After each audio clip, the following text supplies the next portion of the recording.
চারদিকটা অন্ধকারে ছেয়ে গেছে। পরিবেশটা কালো আঁধারে মেতে উঠেছে। অন্ধকারে শুধু গিজ শব্দ হচ্ছে, সাথে কেমন যেন কালবৈশাখী ঝড়ের মতো বিশাল বহুল প্রবাহে প্রবাহিত হচ্ছে এক মৃদু বাতাস।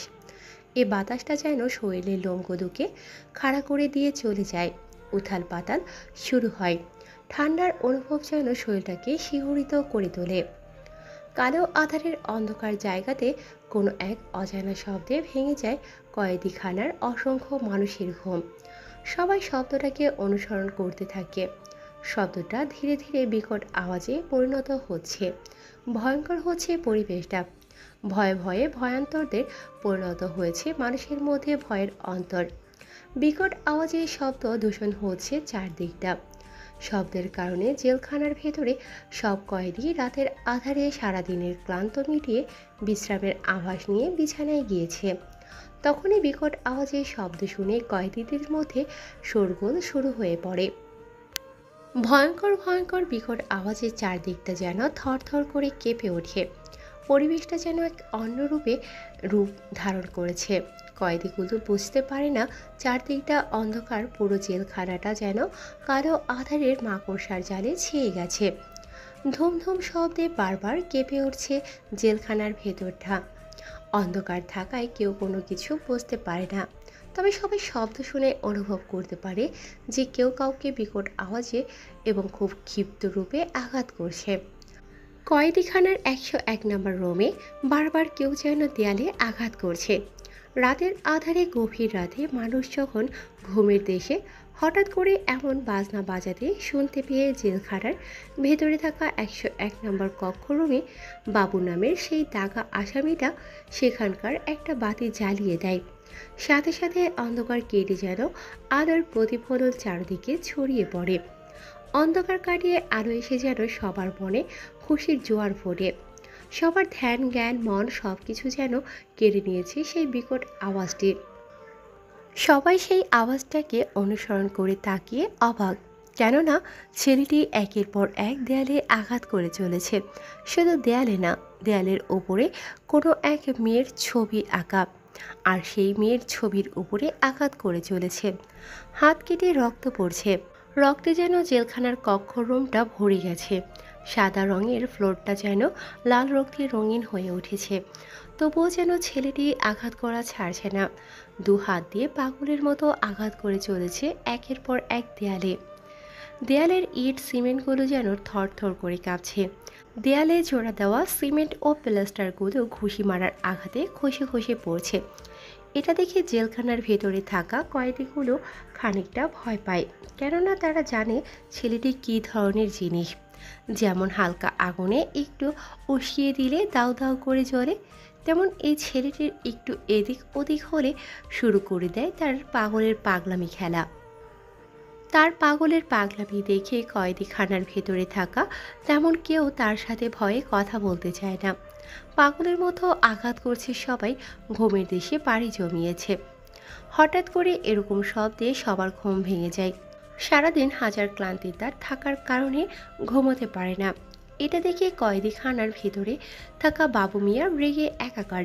বাবু মিয়া ছেলেটির শার্টের কলার ধরে তার দিকে ঘুরিয়ে গম্ভীর কণ্ঠে বলে ওঠে, কে রে, তুই কি পাগল হয়েছিস? শালা পাগলামি করবি কয়েদি থানার ভেতর না থেকে বরং বাইরে গিয়ে করবি, এখানে নয়।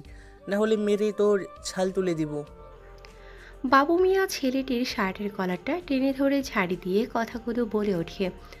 বাবু মিয়া আবার চিৎকার করে হুমকির সুরে বলে ওঠে, এই শালাটা কে রে? মালটা তো দেখতে সেই। এটাকে কোথায় পেলি রে? এটাকে যদি আগে দেখতাম তাহলে আগেরগুলোর মতো এটার সাথেও খেলতাম। তা মালটা কে রে? তোকে সেকা দিয়ে বাগা বানিয়ে এখান থেকে ভেগে ভগলীলা গেছে নাকি? বাবু মিয়া কথাটা বলে হাসতে থাকে। তার এই হাসিটা যেন ছেলেটির কেমন লাগছে। নিজের কানের মধ্যে তার হাসিটা এসে বাজতে থাকে। বাবু মিয়ার মুখে এ কথা শুনে ছেলেটি নিজের কান বন্ধ করে নেয়। নিজের হাতটাকে মুষ্টিবদ্ধ করে নেয়। চোখগুলো যেন লাল রক্তবর্ণ ধারণ করেছে। হাতের রগ, পায়ের রগ, কপালের রগগুলো যেন ফুলে উঠেছে, যেন এখনই ব্লাস্ট হবে বলে। বাবু মিয়া আবার বলে ওঠে, কে রে? মালটার তো সেই ছবি এঁকেছিস, মালটা নিশ্চয়ই তোকে শেখা দিয়ে বেঁকা বানিয়েছে। তো এত রাতে তার ছবির উপরে এত আঘাত করে নিজের শরীরটাকে ফাটিয়ে ফেলে রক্ত ঝরাচ্ছিস। তা শুনি মালটা এখন এপারে আছে নাকি পর ওপারে টপকে গেছে? বাবু মিয়ার মুখে এ কথা শুনে যেন পায়ের রক্ত এসে মাথায় চড়ে, আর মাথার তারগুলোকে যেন এদিক ওদিক ওলটপালট করে দেয়। বাবু মিয়া আর কোনো কিছু বলে বা করে ওঠার আগে ছেলেটি বাবু মিয়ার নাক বরাবর মারে এক ঘষি। লাল তাজা রক্ত গরম ধোয়া বের হচ্ছে, নাক দিয়ে গড়গড় করে লাল গাঢ়া রক্ত পড়তে থাকে। নাক চেপে ধরে ফ্লোরে বসে পড়ে বাবু মিয়া। ব্যথায় শরীরে লোমগুলো খাড়া হয়ে যায়, ব্যথায় যেন কুকড়ে যায় বাবু মিয়া। বাবু মিয়া নাক ধরে চিৎকার করতে থাকে। বাবু মিয়ার চিৎকারে 101 নম্বর কয়েদি থানার বাকি কয়েদিরা পিছিয়ে যায়। ছেলেটি রেগে মেঘে একাকার। ছেলেটি যেন পুরো পাগল হয়ে উঠেছে, উন্মাদ হয়ে এক অন্যরূপে হায়না রূপে বেশ রাগী ভাবে। ভয়ে কেউ এগিয়ে যায় না বাধা দেবে বলে, কেননা বাধা দিলে তাকে মারার সাথে তাকেও মারতে হবে। কেননা এই জেলখানার ভিতরে এর আগে পাঁচটা মার্ডার করেছে এই ছেলেটি। থানার ভেতরে জেলখানার ভেতরে ওয়ার্ল্ড রেকর্ড করেছে। আর যে 5টা মার্ডার করে তাদের মধ্যে থেকে 2টি পুলিশ আর 3টি কয়েদি থানার আসামি। এবার ছেলেটি বাবু মিয়াকে একের পর এক ঘুষি মারতে থাকে। মারতে মারতে পুরো মুখটা ফাটিয়ে ফেলেছে বাবু মিয়ার। পুরো মুখ দিয়ে লাল রক্ত বের হচ্ছে, মুখের অধিকাংশ অংশ পুরো বিশ্রী রকমের হয়ে গেছে। মারতে মারতে প্রায় মুখটা ফাটিয়ে ফেলেছে। এবার বুকের উপর উঠে একের পর এক তার মুখের উপর মারতে থাকে। কেননা এই মুখ দিয়ে বাজে কথা বলেছিল, তাই মুখের উপর একের পর এক ঘুষি মারতে থাকে। প্রায় 10 থেকে 12টা দাঁত ভেঙে টুকরো টুকরো করে ফেলেছে তার মুখের ভেতরে। বাবু মিয়া ব্যথায় কোনো কিছু বলতে পারে না, মুখ ফুটে চিৎকার করতে পারে না। মার খেয়ে শুধু ব্যথাগুলোকে হজম করছে আর গুলাচ্ছে। ছেলেটি বাবু মিয়াকে মারতে মারতে প্রায় মেরে ফেলেছে। এটা দেখে 101 নম্বর কয়েদি থানার কক্ষ রুমের কয়েদি নাম্বার 183 মোস্তফা সাহেব তার পাশে থাকা একটা স্টিলের গ্লাস এবং একটা স্টিলের থালি হাতে নিয়ে বিকট আওয়াজে বাজাতে থাকে। মোস্তফা সাহেবের এরকম কর্মকাণ্ড দেখে সবাই একইভাবে তাদের ভেতরে থাকা খাবারের থালিগুলো হাতে নিয়ে বাজাতে থাকে, যাতে শব্দ শুনে জেলখানার পাহারাদার পুলিশ অফিসার সহ জেলার ভেতরে আসে। অন্যদিকে আত্মরা বাবু মিয়াকে কলার ধরে তুলে একের পর এক পেটে, বুকে, পায়ে, মাথায়, এমনকি কপালে আঘাত করতে থাকে। মুখের বিভিন্ন অংশের জায়গা ফুলে গেছে। বাম হাত দিয়ে গলা চেপে ধরে ডান হাত দিয়ে উপরে তোলে। মাটি থেকে প্রায় 2 আঙ্গুল উপরে বাবু মিয়াকে তুলে গলা চেপে ধরে। বাবু মিয়া বাঁচার জন্য শুধু ছটফট করতে থাকে, কিন্তু শক্তিতে পেরে ওঠে না ছেলেটির সাথে। অন্যদিকে এত শোরগোল ও কোলাহল শুনতে পেয়ে কয়েদি থানার ভিতরে পাহারাদার সেই সব পুলিশ অফিসারগুলো নিজেদের জীবনের ঝুঁকি নিয়ে দৌড়াতে থাকে, প্রাণপণ ছুটে আসতে থাকে জেলখানার ভেতরে।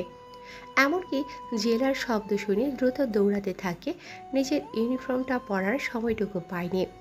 পুলিশগুলো এসে দেখে তো অবাক, কেননা এর আগে যে আসামিটা 5 জনকে মার্ডার করেছিল সেই একই আসামি আবার একজনের সাথে ঝামেলা করেছে। পুলিশগুলো ভয়ে তার কাছে যাওয়ার সাহস পায় না, দূর থেকে বারবার হাঁকাচ্ছে যেন তাকে ছেড়ে দেয়। কিন্তু ছেলেটি যে নাছোড়বান্দা, কাউকে ভয় করে না। কারো কোনো কথা না শুনে গলাটাকে আরো জোরে খামছে ধরে। হাতে থাকা তার আঙুলের নখ যেন গলার ভেতরে ঢুকে যায়। সবাই তাকে চিৎকার করে থামতে বলছে, কিন্তু নামার কোনো নামগন্ধই ছেলেটির নেই। ছেলেটি পাগলের মতো করছে, প্রায় মেরে ফেলেছে বাবু মিয়াকে। এটা দেখে জেলার সহ আর অন্যান্য পুলিশগুলো ভিতরে ঢোকে, তাদের ছাড়ানোর চেষ্টা করে, কিন্তু কোনোভাবেই ছাড়ছে না ছেলেটি। বাবু মিয়া ছটফট করতে থাকে, কোনো উপায় পাচ্ছে না দেখে বড় বড় বাঁশের লাঠিগুলো দিয়ে মারতে থাকে ছেলেটিকে, তবুও যেন ছাড়ছে না।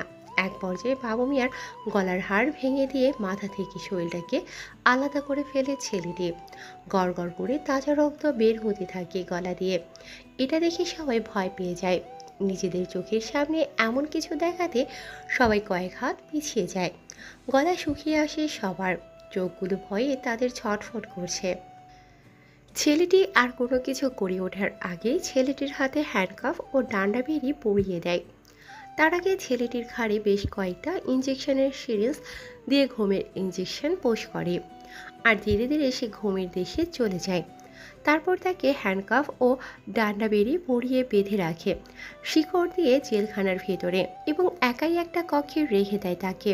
তারপর বাবু মিয়ার লাশটাকে তদন্ত করার জন্য ফরেন্সিক ল্যাবরেটরিতে পাঠিয়ে দেওয়া হয়। সেখানে পরীক্ষা নিরীক্ষা করার পরে রিপোর্টের ভিত্তিতে অ্যাকশন নেবে বলে জেলার জানিয়েছে। খবরটা ছড়িয়ে পড়ে সারা বিশ্বে, তোলপাড় শুরু করে দেয় অসংখ্য অ্যাপস, যেমন জনপ্রিয় ফেসবুক, ইউটিউব, হোয়াটসঅ্যাপ, মেসেঞ্জার, এমনকি Telegram, social media, TikTok media আর অন্যান্য যেসব নাম না জানা জনপ্রিয় অ্যাপসগুলোতে। একজন দাগা আসামি হত্যা করেছে একজন দাগা আসামি। তোলপাড় শুরু হয়ে গেছে প্রশাসন বাহিনীর ওপরেই। সাধারণ মানুষ নিরাপত্তাহীনভাবে নিজেদের জেলখানার ভিতরে রেখেছে বলে দাবি করছে অনেকে। আপনাদের নিশ্চয়ই জানার আগ্রহ জাগছে যে এই ছেলে কে, কার এত বড় ক্ষমতা, কেনই বা সে হত্যা করলো তাকে, আর কি এমন ঘটেছিল সেখানে যার কারণে সে আজকে জেলখানার চার দেয়ালের অন্ধকারাচ্ছন্ন এই কালো দুনিয়ার বাদশা, কালো চাদরের মায়াভরা এক অন্ধকার জগতে বন্দিহীন জীবনযাত্রার একজন যাত্রী। জেলখানার মতো কষ্টদায়ক একটা জেলখানার ভেতরে কেনই বা সে আটকা আছে? কি এমন অপরাধ ছিল তার, কি এমন দোষ করেছিল সে, যার কারণে আজকে এই চার দেয়ালের ভিতরে আটকা পড়ে আছে? বিষয়টা ভাবাচ্ছে সবাইকে। তোলপাড় শুরু হয়ে গেছে অনেক জায়গাতে।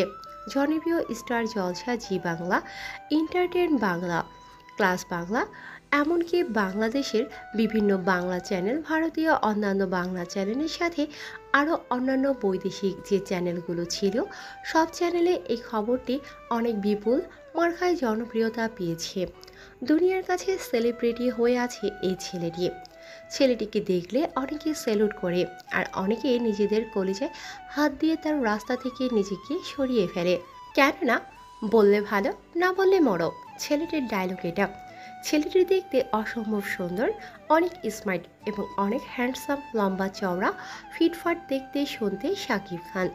কপালে লাল রঙের রুমাল বাঁধা, মুখটা গোলাকার, উজ্জ্বল ফর্সা গায়ের রং, কপালে রুমাল বাঁধা, চুলগুলো হালকা বড় সিল্কি টাইপের, চুলগুলো অসম্ভব সুন্দর স্টাইলিশ করে কাটা, ব্যাস গলায় স্বর্ণের চেন, পরনে একটি গেঞ্জি, পরনের প্যান্টটা BDW প্যান্টটাও বেস্ট স্টাইলিশ দেখাতে, পুরো হিরো। বাম হাতের ব্যাস সাথে একটা রুমাল বাঁধা, পায়ের ক্যাচগুলো সাদা রঙের, দেখতে অন্যরকম এক রঙিন ক্যাচ। ছেলেটিকে বেঁধে রাখা হয়েছে লোহার সাথে শিকল দিয়ে জেলখানার অন্য এক কক্ষে। জেলার তার সহকারী পুলিশ অফিসারদের বলে ওঠে, ছেলেটা সত্যি অদ্ভুত, অদ্ভুত তার ক্ষমতা, অদ্ভুত তার পাওয়ার। আইন যেটা পারে না ছেলেটা সেটা পারে, আইন যেটা করতে জানে না ছেলেটি সেটা করে দেখায়। ছেলেটি শুধু পুরুষ নয়, বরং মহাপুরুষ। স্যার স্যার স্যার ছেলেটাকে এখানে রাখা আর সম্ভব হচ্ছে না, কেননা এরপর জানে না কাকে মার্ডার করে। হয়তো আমাদের পালা, তিনটা পুলিশকে মার্ডার করেছে, তারপর তিনটা আসামিকে মার্ডার করলো, শেষেরটা যদি আমাদের মার্ডার হয়। আমি ছেলেটাকে স্টাডি করেছি, ছেলেটার একটা মার্ডার কেসের জন্য এখানে এসেছে। তবে ছেলেটা চাইলে এখান থেকে মুহূর্তের মধ্যে বেরিয়ে যেতে পারে। ছেলেটাকে এই রাশিয়ার এমন কোনো জেলখানা নেই যে তাকে আটকে রাখতে পারে। স্যার আমি ঠিক বুঝতে পারলাম না, কারণ আমি এখানে নতুন জয়েন করেছি। ওই আসামিটার বিরুদ্ধে তেমন কোনো প্রমাণ বা তার সম্বন্ধে কোনো কিছুই জানি না। কেন আমাদের রাশিয়ার কোনো পুলিশ বা জেলখানা তাকে আটকে রাখতে পারবে না? কে সে, কি তার ক্ষমতা? তার ক্ষমতার সম্বন্ধে জানতে চেয়েও না, পুরো ছাই হয়ে যাবে। তাকে ধরতেও যেও না, জ্বলে যাবে। ও হচ্ছে এই রাশিয়ার রাফিয়ান জগতের, কালো দুনিয়ার এক অন্ধকার জগতের বাদশাহ কিলার। সে যেখানে পা রাখে সেখানে ভূমিকম্প শুরু হয়, আর যেখানে হাত উঠায় সেখানে সিডর আইল্যান্ড তুফান সহ পুরো।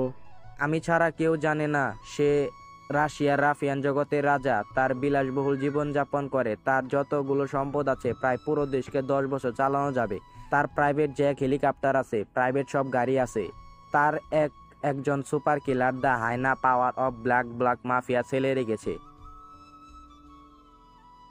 স্যার সব তো ঠিকই আছে, আপনার কথা শুনে খানিকটা ভয় পেলাম। তার এত পাওয়ার, এত সম্পদ থাকা সত্ত্বেও সে এই ছোট্ট জেলখানার ভেতরে কি করে আটকা আছে? ও এখানে আটকা নেই, বরং সে নিজেকে এখানে আটকে রেখেছে, এই চার দেয়ালের অন্ধকার জগতের অন্ধকার কালো রুমটাতে। কেননা সে যদি এখান থেকে বেরিয়ে যায় তাহলে চারিদিকটা তোলপাল শুরু করে দেবে। একটা ছলনাময়ীর জন্য সে তার জীবনটাকে উল্টো পালট করে দিয়েছে। ওর জীবনে আমি ভালো করে পড়েছি, ওর নামে বাজারে হাজারো ম্যাগাজিন রয়েছে, যে ম্যাগাজিনগুলো আমি দিনকে দিন রাতকে রাত পড়েছি তাকে ধরার জন্য, অথচ সে আজকে আমার জেলখানার ভেতরে। তার পরিচয় যদি কেউ জানে তাহলে সে এদের ছেড়ে পালিয়ে যাবে। যাই হোক, তুমি সব দিকটা দেখো, আমি একটু রেস্ট নিতে গেলাম। ওকে স্যার, ঠিক আছে, আমি এদিকটা দেখে নিচ্ছি। জেলার দীর্ঘশ্বাস ফেলে সেখান থেকে চলে যায়। সেই কনস্টেবল পুলিশ অফিসারটি চারদিকটা ভালো করে ঘুরে ফিরে করে দেখতে থাকে। সব দিকটা ধীরে ধীরে শান্ত হয়ে ওঠে। পুলিশ অফিসারটি এবার নিজে নিজে ভাবতে থাকে কল্পনার জগতে, আর নিজের মনে মনে বলে ওঠে একাকী ও একান্তভাবে। কি দিনকাল পড়ল রে ভাই! এই রাশিয়ান জগতের রাজা, রাশিয়া বাদশাহ, যার নামটা শুনলে সরকার পর্যন্ত দেশ থেকে পালিয়ে যায়, যাকে দেখার জন্য আমার দু চোখ আজ পর্যন্ত খোলা রেখেছি, আর তাকে কিনা আমি নিজের হাতে ইঞ্জেকশন দিলাম। মাইরি, অবাক করা বিষয় ভাই। ছেলেটি এখনো ঘুমাচ্ছে। ছেলেটি বলে ভুল হবে, ছেলেটির নাম জানলে অন্তরাত্মা কেঁপে ওঠে, কেননা ছেলেটির নাম সবার পরিচিত, আমাদের পুরনো আর সবার পরিচিত ছেলেটি নিলয়। নিলয় হচ্ছে এই রাশিয়ান টপ মাস্তান, প্রকাশের অপ্রকাশের অলিতে গলিতে যেখানে সেখানে, ঘরবাড়িতে, রাস্তার ওপরে, আকাশের ওপরে, জমিনের নিচে, পৃথিবীর যেখানে সেখানে অপরাধীদের এক এক করে ধরে পরপারে পাঠিয়ে দেয় তাদের টিকিটটা ধরিয়ে। আচ্ছা, গল্প তো অনেক শুনলাম, গল্পের মাঝখানে বলি চ্যানেলটিকে ভাইয়া এবং আপুরা সাবস্ক্রাইব করে রাখুন। যারা আমাদের সাথে কথা বলতে চান ভিডিও ডেসক্রিপশন বক্সে দেওয়া নাম্বারে আমাদের সাথে যোগাযোগ করুন। আর হ্যাঁ, আপনারা আমাদের অনেক কল করেন, কিন্তু কেউ দয়া করে কল করবেন না, আমাদের সাথে মেসেজের মাধ্যমে কথা বলতে পারেন। আপনারা আমাদের সাথে কথা বলতে চান, আপনাদের সাথে কথা বলবো নাকি আপনাদের জন্য রাইটিং করব, কোনটা সেটা কমেন্ট বক্সে অবশ্যই জানাবেন। আমরা কমেন্টে অনেক সময় ব্যস্ত থাকার কারণে রিপ্লাই দিতে পারি না, তবে ইনশাল্লাহ রিপ্লাই আপনারা সবাই পাবেন। আচ্ছা চলুন তাহলে শুনিয়ে আনি আপনাদের সবাইকে নিয়ে কে এই নিলয়, যার কথায় পুরো 18টি দেশ পুরোটা বছর বসে চলতে পারে, যার ক্ষমতা, যার পাওয়ার এতটাই বেশি। কে এই অন্ধকার জগতের সাইবার ওয়ার্ল্ডের কালো দুনিয়ার রাফিয়ান জগতের রাশিয়ার টপ মাস্তান, কিভাবে সে ছোট থেকে আজকে এত বড় মাস্তান হয়েছে। চারদিকে অন্ধকার কালো কুয়াশার ধোঁয়াতে মেতে উঠেছে, চারদিকে গাছগাছালি, কোনো কিছু দেখা যায় না, কাছের জিনিসটা যেন ঝাপসা ঝাপসা লাগে, স্পষ্টভাবে কোনো কিছু দেখা বোঝা যায় না, শুধু অনুভব করা যায়। বাতাসের মৃদু দমকা হাওয়ায় শরীরটাকে শিহরিত করে তোলে। পরিবেশটা থই থই করছে, পুরো বাজার হাট ঘাট বন্ধ করে দেওয়া হয়েছে। রাত 2:30 বাজে, বাজারের মধ্যে কুত্তা ছাড়া কোনো কিছু দেখা যায় না। চায়ের দোকানের বেঞ্চের ওপরে শুয়ে আছে একটি ছেলে। ছেলেটির পরনে তেমন কোনো কিছুই নেই, ছোট একটি সাদা রঙের গেঞ্জি আর ছোট্ট একটি প্যান্ট। ছেলেটার 10 কি 12 বছর হবে।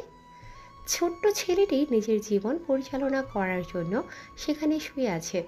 চারদিকে অন্ধকার আচ্ছন্ন আলোতে পরিবেশটা বেশ মনোমুগ্ধকর হয়ে উঠেছে।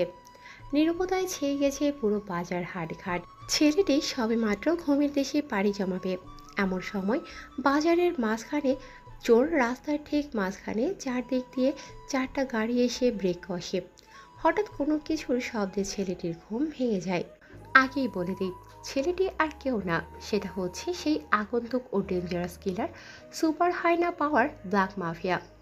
4টা গাড়ি থেকে প্রায় 20 জনের মতো ছেলে পেলে নামে। তারপর একটি লাল রঙের গাড়ি এসে থামে।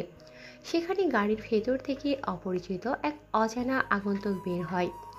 আগন্তুকটির পরনে আছে কালো রঙের সানগ্লাস, চুলগুলো উল্টো করে আঁচড়ে দেওয়া, স্টাইলিশ করে কাটা, ব্ল্যাক কোট, হোয়াইট রঙের প্যান্ট, হাতে ঘড়ি, কপালে রুমাল বাঁধা, এক অন্যরকম বৈচিত্র্যময় মুগ্ধ মাখা অদ্ভুত বিস্মিতময় ভাবনা চেতনা আড়ালে লুকিয়ে থাকা চিন্তা ভাবনার মুখে মুখরিচিত এক হাসি ফুটিয়ে বলে ওঠে, হা হা হা হা হা হা। শেষ পর্যন্ত আমার জালে ধরা পড়লে। ধরা পড়ার জন্য তোমাকে অভিনন্দন, শুভেচ্ছা জানাচ্ছি। আগন্তুকটি কথাটা বলে আরো উচ্চ স্বরে হাসতে থাকে।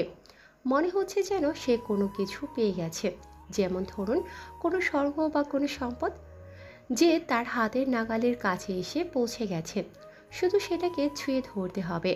আগন্তুকটি আবার বলে ওঠে, তোর সাহস হয় কি করে?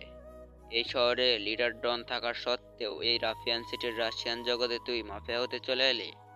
আমাকে সরিয়ে দিয়ে তোর কি আছে? তোর টাকা নাই, গাড়ি নাই, বাড়ি নাই, সম্পদ নাই, লোক নেই, অথচ তুই আমাকে মেরে এখানকার রাজা হতে চলে এসলি। হা হা হা হা হা। আগন্তুকটির কথা শুনে রাস্তার ওপারে বসে থাকা সেই লোকটি মুচকি হাসি দেয়। তার হাসিতে যেন অন্যরকম এক চিন্তা ভাবনার আলো প্রকাশ পাচ্ছে। ভয়ঙ্কর কোনো হাসিতেই মেতে ওঠে। রাজা হওয়ার জন্য তেমন কোনো কিছু লাগে না, লাগে তিনটা জিনিস: এক সাহস, দ্বিতীয় কলিজা, তৃতীয় বুদ্ধি ও শক্তি। আর তুই বলছিস তোকে মারতে পারবো না? আমি তোকে এখানেই মারবো আর তুই মরবি আমার হাতে। লোকটির মুখে এই কথা শুনে আগন্তুকটি এবার উঠে গিয়ে বুক বরাবর মারে এক লাথি। লাথি খেয়ে লোকটা কয়েক হাত পিছিয়ে যায়।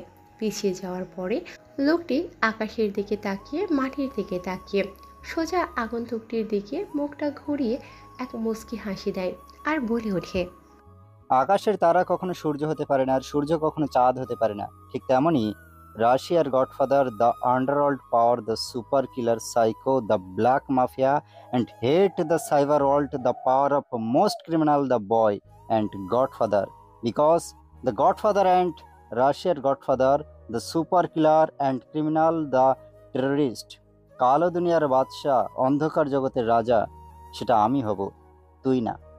রাশিয়ার শহরটাকে তুই যত বড় দেখছিস, সেটা তত বড় না, পুরোটাই আমার হাতের মুঠোয় ধরা। লোকটির কথা শুনে আগন্তুকটি হো হো করে হাসতে থাকে। তার এই হাসিতে কোনো কিছুর যেন অন্য গন্ধের আভাস পাওয়া যাচ্ছে। আগন্তুকটি বলে ওঠে, তুই হয়তো ভুলে যাচ্ছিস, তোর আশেপাশে আমার শত শত ছেলে পেলে রাইফেল নিয়ে দাঁড়িয়ে আছে। এতগুলো রাইফেলকে তুই কখনো পার হয়ে আমাকে মারতে পারবি না। সো মরার জন্য তৈরি হয়ে নে, কথা বলা বাদ দে। কুত্তার মতো মরার চেয়ে সিংহের মতো গর্জন করে শহীদ হয়ে মরাটা উত্তম বলে মনে করি আমি। আগন্তুকটির মুখে এরকম কথা শুনে বন্দুকটা কপাল বরাবর ধরে টিকারে চাপ দেবে এমন সময় ছেলেটা এসে পুরোটাই লণ্ডভণ্ড করে দেয়। ছেলেটাকে জানতে ইচ্ছে করছে, সেটা আর কেউ না, ছেলেটা হচ্ছে নিলয়। নিলয় এতক্ষণ ব্রিজের উপরে বসে সবটা শুনছিল এবং দেখছিল। অবশেষে সে আর কোনো কিছু না ভেবে চলে আসে সেখানে। আর আপনাদের জানার ইচ্ছে করছে না যে লোকটিকে? ভালো লোকটি হচ্ছেন এই শহরের ও রাশিয়ার জগতের আইন বাহিনীর প্রধান আইন কর্মকর্তার দায়িত্বে আছেন তিনি। আগন্তুকটি টিকারে চাপ দিতে যাবে এমন সময় নিলয় দুরন্ত বিদ্যুতের গতিতে রকেটের চলন্ত বেগে আগুনের লাভার গোলার মতো এসে বুকের মধ্যে লাথি মারে। লাথি খেয়ে কয়েক ইঞ্চি দূরে গিয়ে ছিটকে পড়ে। আগন্তুকটির হাতে থাকা বন্দুকটা ছেলেটার হাতে চলে আসে। নিলয় বন্দুকটা নিয়ে তাক পড়ে আগন্তুকটির দিকে। আগন্তুকটি হাঁ করে তাকিয়ে ভয়াত ও জড়সড় হয়ে যায়। তিনি পুরো রাশিয়াটাকে শত্রুমুক্ত থেকে শুরু করে মাটিমুক্ত করতে মিশনে নেমেছেন। তাই সে গডফাদার হতে চায় পুরো রাশিয়ার জগতে। রাশিয়া থেকে অন্যান্য দেশগুলিতে বিলুপ পরিমাণ অস্ত্র পাচার সহ ডলার পাচার হয়। সব রকম তথ্য পেয়ে লোকটি এই আন্ডারওয়ার্ল্ডের রাজা হওয়ার জন্য নিজেকে সেভাবে তৈরি করে। আগন্তুকটি ভয়ে চিৎকার করে বলে ওঠে, বাবা, কে তুমি? এটা আমাকে দিয়ে দাও, এটা তোমার হাতে মানায় না। তোমার কত টাকা লাগবে বলো, এখানে চকলেট আছে, খাবে? ছেলেটি কোনো কথা না বলে নিলয় চুপচাপ এক দৃষ্টিতে তাকিয়ে থাকে আগন্তুকটির দিকে। ভয়ে জড়সড় হয়ে আছে, কেননা বন্দুক সোজা তার নিশানার দিকে আছে। ট্রিগারে হালকা চাপলে মাথা থেকে বুলেটটা বেরিয়ে গিয়ে এফোর ওফোর হয়ে গিয়ে আরেকজনের লাগবে। ভয়ে আবার বলে ওঠে আগন্তুকটি, বাবা, তোমার কত টাকা লাগবে বলো, তুমি শুধু বলো। তুমি গাড়ি নেবে নাকি বাড়ি নেবে? তুমি শুধু বলো। নিলয় নামের ছেলেটি কোনো কথা বলে না, মুচকি একটা হাসি দিয়ে মৃদু কণ্ঠে বলে ওঠে, টাকা, মেধা, শক্তি, সাহস, টাকা দিয়ে এগুলো আমার কাছ থেকে তুই বা তোরা কখনো কিনতে পারবি না। So good bye, happy journey. কথাটা বলে আগন্তুকটির পাশে দাঁড়িয়ে থাকা তার দলের ছেলেদের বুকের মাথার পায়ে কপালে পেটে যাকে যেখানে পেয়েছে দুহাত দিয়ে গুলি দিয়ে ঝাঁঝরা করে দিয়েছে তাদের শরীরের বিভিন্ন অংশের অংশ। মুহূর্তের মধ্যে রাস্তাটা পুরো রক্তাক্ত হয়ে যায়, হয়ে ওঠে লাশের কারখানা, হয়ে ওঠে লাশের বাজার। আগন্তুকটি ভয়ে কোনো কথা বলতে পারে না। আগন্তুকটি কোনো কিছু বলে ওঠার আগে বন্দুকের নল থেকে এসে কপালটাকে ঝাঁঝরা করে দেয়। আগন্তুকটি মুহূর্তের মধ্যে চেয়ারে হুমড়ি খেয়ে মাটিতে গিয়ে পড়ে। মুহূর্তের মধ্যে পুরো জায়গাটা থমকে যায়। লোকটি যেন আগন্তুকটি মেরে ফেলার পরে তার নিজের প্রাণ ফিরে পায়। মুখে বড় বড় ডায়লগ দিলেও যখন মৃত্যুর সামনে দাঁড়িয়ে থাকে ভয় তো করবে, তবুও যে মুখ দিয়ে বড় বড় ডায়লগ দিয়েছে এটাই লোকটির পক্ষে বিশাল ধরনের একটি ধামাকা বলে মনে করে সে নিজেকে। লোকটি এবার নীলয়ের দিকে তাকিয়ে অদ্ভুত চাহনিতে বলে ওঠে, আর কে তুমি? এত ছোট্ট একটা ছেলে, তোমার সাহস হয় কি করে এতজনকে মেরে ফেলার? একা হাতে তুমি অসম্ভবকে সম্ভব করে দেখাতে পারলে কি করে? একটা কথা মনে রাখবেন স্যার, আমি ছোট হতে পারি, রাস্তায় মানুষ হয়েছি, তাই রাস্তায় কি করে চলতে হয় সেটা আমি বেশ ভালো করেই জানি। আমি সবার সাথে সমান, যেখানে যেমন আমি তার সাথে সেখানে তেমন। আই অ্যাম ইমপ্রেস, তোমার কথা আমাকে খুব ভালো লেগেছে। তুমি অসম্ভবকে সম্ভব করে দেখিয়েছো। তোমাকে দিয়েই আমি আমার অসম্পূর্ণ কাজগুলোকে সম্পূর্ণ করতে চাই। পৃথিবীতে মানুষকে দুইটা জিনিস ঘুমাতে দেয় না, সেটা হলো এক টাকা, দ্বিতীয় চিন্তা। টাকা পকেটে না থাকলে কেউ আপনাকে সম্মান বা চিনবে না। চিন্তা না করলে আপনি কখনো নিচের লেভেল থেকে ওপরের লেভেলে যেতে পারবেন না। তুমি এ বাজারে একাই থাকো। আজকে তোমার জন্য আমি আমার প্রাণটাকে বাঁচাতে পেরেছি। আল্লাহর অশেষ কৃপায় বেঁচে গেছি। তুমি কি আমার সাথে কাজ করবে? আমার মনে হয় তোমাকে দিয়ে সব কিছু হবে, কারণ তোমার সাহস আছে, তোমার বুদ্ধি আছে, আছে মেধা, আছে শক্তি। স্যার, আমি ছোট থেকে এরকম, জন্মের পর থেকে নিজেকে দেখেছি কুত্তার পাশে। আমি যেখানে থাকি সেখানে কুত্তা, আর কুত্তা যেখানে আমি সেখানে। রাস্তার পশুদের সাথে আমার অন্যরকম সম্পর্ক হয়ে গেছে। জানেন কি, পৃথিবীতে মানুষ আপনার সাথে বিশ্বাসঘাতকতা করতে পারে, কিন্তু রাস্তার জানোয়ার কখনো করবে না। কেননা আমি তাদের সাথে থেকেছি। আমি যখন রাতে ঘুমাই তখন তারা আমায় পাহারা দেয়। এসব নিজের চোখে দেখা, অথচ একজন মানুষ আরেকজন মানুষকে টাকার বিনিময়ে খুন করতে দুইবার ভাবে না। চলো, থানায় যেতে যেতে তোমার বাকি সব কথা শুনবো। তারপর সেই লোকটি অর্থাৎ পুলিশ অফিসারটি নিলয়কে নিয়ে পুলিশের একটা গাড়িতে করে থানার উদ্দেশ্যে রওনা দেয়। যেতে যেতে তারা নিজেদের কথোপকথনে আলাপ আলোচনা করতে করতে থানার উদ্দেশ্যে যাচ্ছে। এমন সময় নিলয় আবার বলে ওঠে, হাহাহা, জানেন কি একটা ইতিহাসের কথা? সামনে পিছনে ডানে বামে 10 জন করে মোট 80 জন ছিল আপনার, কিন্তু সেখানে আপনার 2টা বাঁচার অপশন ছিল, কিন্তু আপনি আপনার মেধা এবং শক্তিটাকে কাজে লাগাতে পারেননি। হ্যাঁ, 80 জন ছিল, কিন্তু তারপরও 2 জায়গা ফাঁকা ছিল আমার বেঁচে থাকার জন্য। সেটা কি করে সম্ভব? আবার হাতে না ছিল অস্ত্র এবং না ছিল আমার কোনো লোক। আমি একা, আর তারা 80 জন। তাদের হাতে বন্দুক, তাদের রাইফেল, চারপাশ দিয়ে লোক দিয়ে ঘিরে রেখেছে। আমি বাঁচতে চাইলেও বেঁচে থাকার মতো কোনো রাস্তা আমি দেখতে পাচ্ছিলাম না। ভুল বললেন স্যার, আকাশ এবং জমিন দুটোই আপনার জন্য উন্মুক্ত ছিল, চাইলে বেঁচে ফিরতে পারতেন। কথা বলতে বলতে দুজন মিলে চলে আসে থানার ভেতরে। গাড়ি থেকে নেমে থানার ভিতরে প্রবেশ করে।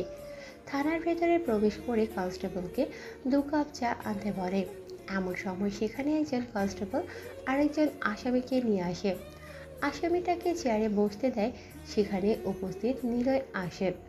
আসামিটা নিলয়ের দিকে তাকিয়ে বারবার কেমন যেন করছে।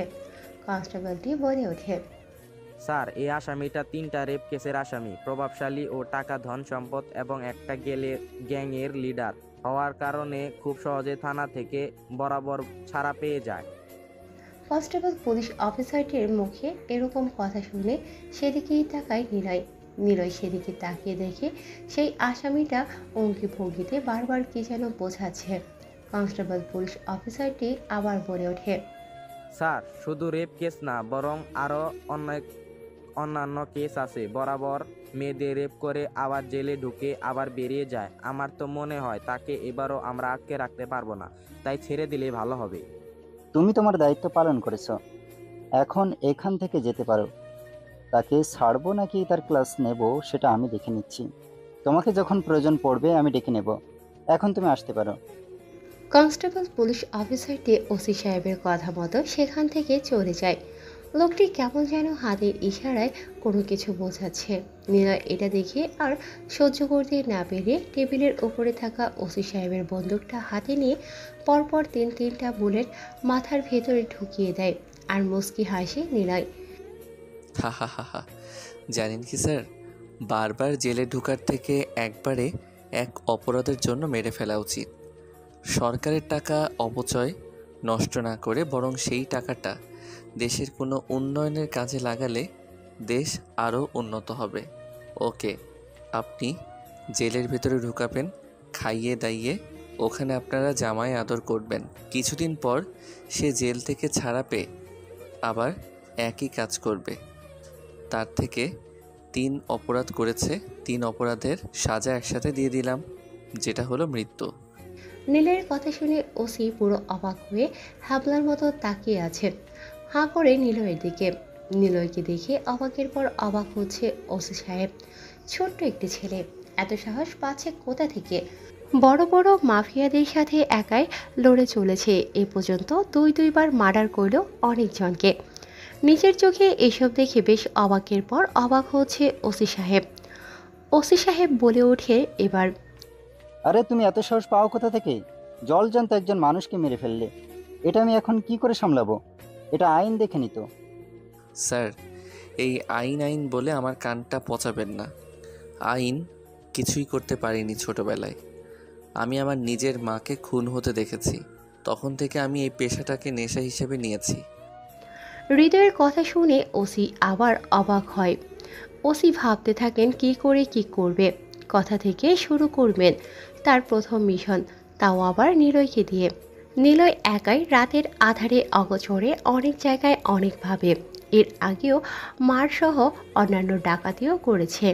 রেকর্ড আছে তার অনেক জায়গায়, তবে নাম জানে না। প্রমাণবিহীন এই নিলয়ের অস্তিত্বহীন। নীলই বলে ওঠে, স্যার, কুত্তার মতো বেঁচে থাকার থেকে সিংহের মতো একবার হুঙ্কার দেওয়াটা অনেক ভালো। নিলয়ের এরকম সাহস ও কথা দেখে মুগ্ধ হয়ে যায় ওসি। নিলয়ের উদ্দেশ্যে এবার বলে ওঠে, দেখো, তুমি এখন বাসায় যাও, আমি তোমাকে ডেকে নেব। আর হ্যাঁ, তুমি তোমার পজিশন এবং কাজে সতর্ক থাকবে। আইনের দিক দিয়ে আমি তোমাকে সাহায্য করব। ওকে। এরপর নিলয় সেখান থেকে বেরিয়ে পড়ে। ছোট্ট নিলয় ধীরে ধীরে বড় গ্যাংস্টার হতে থাকে, অনেক মিশনে যেতে থাকে। একটা ছোট্ট মিশনের জন্য একাই বেরিয়েছিল, সেখানেই তার চোখ আটকে যায়। কোনো এক অস্থির হরিণী চোখের মায়ায় পড়ে যায়, তার ভালোবাসায় হারিয়ে যায় তার অস্তিত্ব দেখে ফেলে, যার প্রেমে সে মুগ্ধ হয়ে নয়ন ভরা দৃষ্টিতে তাকিয়ে এক অন্যরকম ভালোবাসার চাহনিতে মেতে ওঠে। তার হৃদয় জোড়া যে। নিলয়ের শৈশবের সাথে বেড়ে ওঠে মাস্তানি। মাস্তানি, পাগলামির আর mafia, the godfather, Russia the super black killer and আন্ডারওয়ার্ল্ডের cyber the godfather, criminal of the terrorist হিসেবে 18টি দেশে ও দেশগুলোতে তার রাজত্ব চলে, যেগুলো এখনও অজানা এবং ধোঁয়াশা।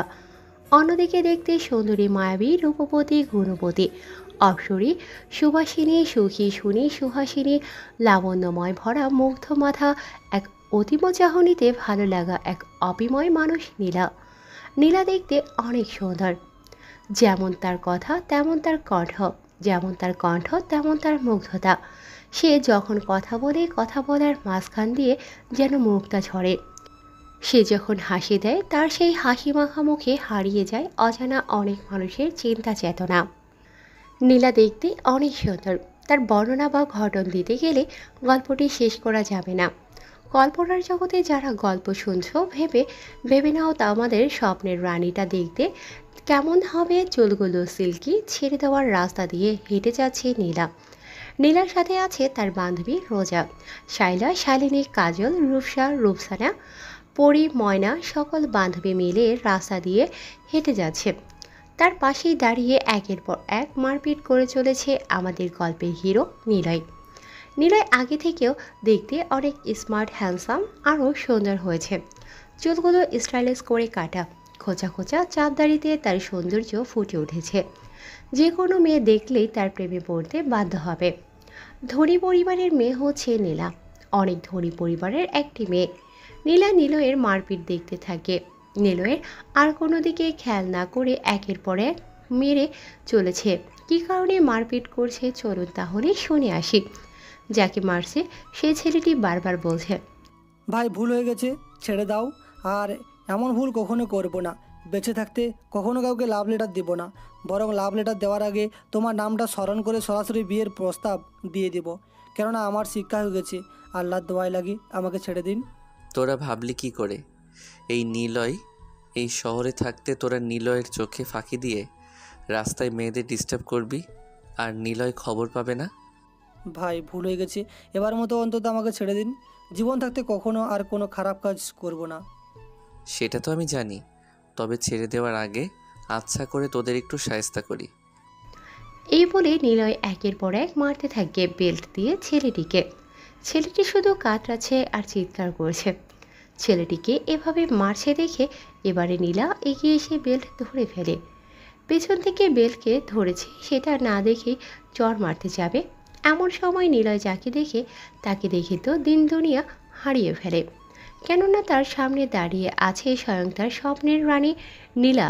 নিলয় বলে ওঠে, নীলা, আমি তোমায় কতদিন ধরে দেখিনি, তোমায় দেখার জন্য ব্যাকুল হয়ে আছি। আমি তোমার পথ চেয়ে দু চোখ নিয়ে তাকিয়ে আছি তোমার ভার্সিটির দিকে। এই তোমার আসার সময় হলো আমার কাছে। কথাগুলো বলে আশা নিয়ে নিলয় তাকিয়ে আছে নীলার দিকে। নীলা এমন শায়রি মাখা মিষ্টি কণ্ঠে নিলয়ের মুখে এরকম কথা ও ডায়লগ শুনে মনও মুগ্ধকর হয়ে যায়। এবার ঝাড়ি দিয়ে নীলা বলে ওঠে, তোকে আর কতদিন বলবো যে তুই আমার পেছনে পেছনে ঘুরবি না? তোকে আমার ভালো লাগে না। আর আমার বাবা জানলে তোকে মেরে ফেলবে।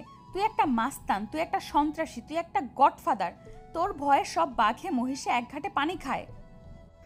কথাটা শুনে হো হো করে হাসতে থাকে নিলয়। নিলয় নীলার দিকে তাকিয়ে একের পর এক বেল্টের আঘাত দিতে থাকে ছেলেগুলোর পিঠে। এবার নীলা থামিয়ে দিয়ে বলে ওঠে, বেঁচে থাকার জন্য ভালো মানুষ হতে হয়, আর সমাজে মাথা উঁচু করে দাঁড়াতে সম্মানের প্রয়োজন হয়। আমাকে পেতে হলে ভালো মানুষ হতে হবে, ভালো কাজ করতে হবে, তবেই আমাকে পাওয়া সম্ভব।